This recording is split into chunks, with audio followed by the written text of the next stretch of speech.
be making some chicken tenders. I'm gonna be using the Louisiana spicy chicken fry. I definitely recommend this like batter, y'all. It's so good. And then here I have this bag of chicken breast that I have bought at the store. I had it frozen. I'll let it thaw it out. So I'm gonna give it a rinse and then I'll start cutting it up. So now that I have my chicken breast, I'm gonna cut it up into pieces like this.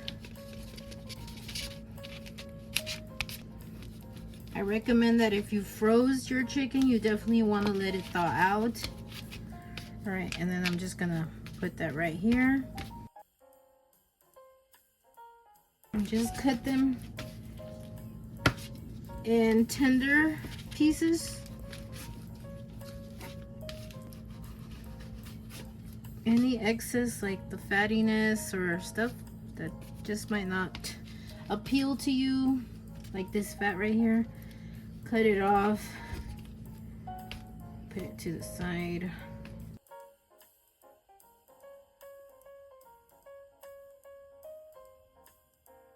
So I'm gonna finish cutting the rest of the chicken into the pieces.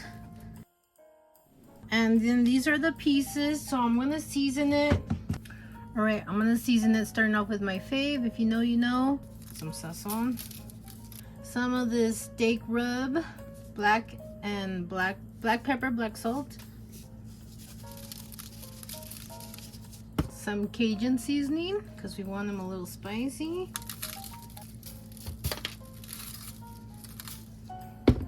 And then of course some Lawry's garlic salt.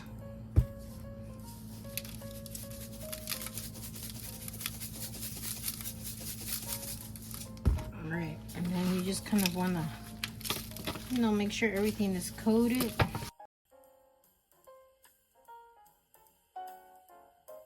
The batter that I'm going to be using does have seasoning, but you know, we're going to let this marinate for a little bit. All right, now that you feel everything is fully coated, the recipe originally calls for buttermilk, but if you don't have none, you can always use some milk, 2 cups of milk, just enough to coat it, just like that. Also, the juice of a lime, using some lime juice.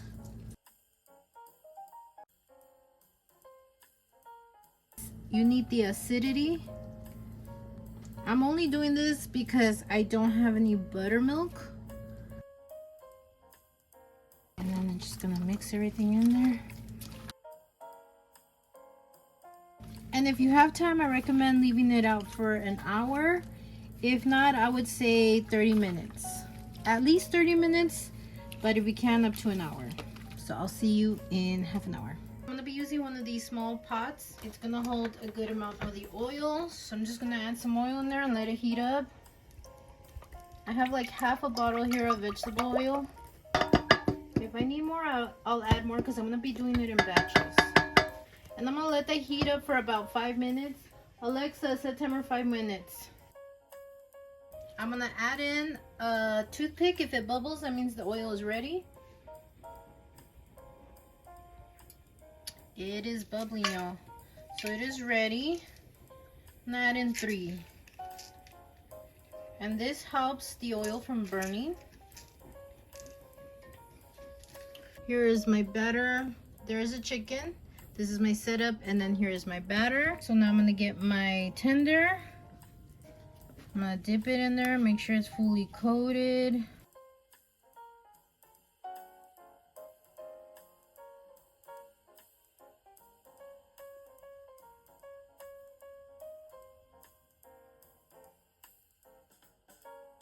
Make sure to dust off any excess batter before you put it into the pot.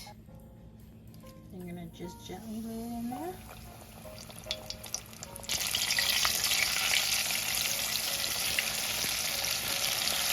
I'm gonna let that cook for 8 minutes. Alexa, set timer 8 minutes. Halfway through, you wanna try to flip them over.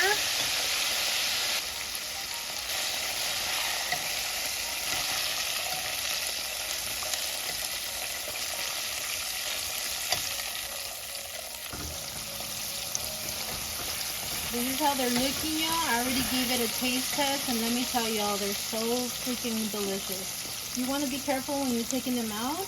You want to just give it a shake to shake off any excess oil. I am on my last and final batch. Be careful when placing them into the hot oil. Alright, y'all, and here they are. This was a small little tin.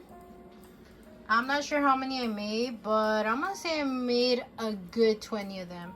Yo, we gave it a taste test. Everybody loved them. They're so good. I'm just waiting for some fries. And yeah, can't wait to dig in. And here is my plate. I love me some good old devil's spit. So good. This is where all those extra condiments are coming in clutch. We have some spicy buffalo. And some sweet and spicy sriracha. Alright, y'all, so I'm gonna give this a try. Dip it in some devil's spit. Y'all. So good, y'all. Freaking delicious. Y'all, not to toot my own horn, but this tastes like legit, like from a restaurant. I'm a whole ass chef now. Look at this. Yum. Y'all, I definitely recommend that batter. I was gonna end up making like my own batter, but I'm glad I went with this one because it's so good, y'all. I heated up some fries and just put a little bit of butter and some Cajun seasoning. Delicious.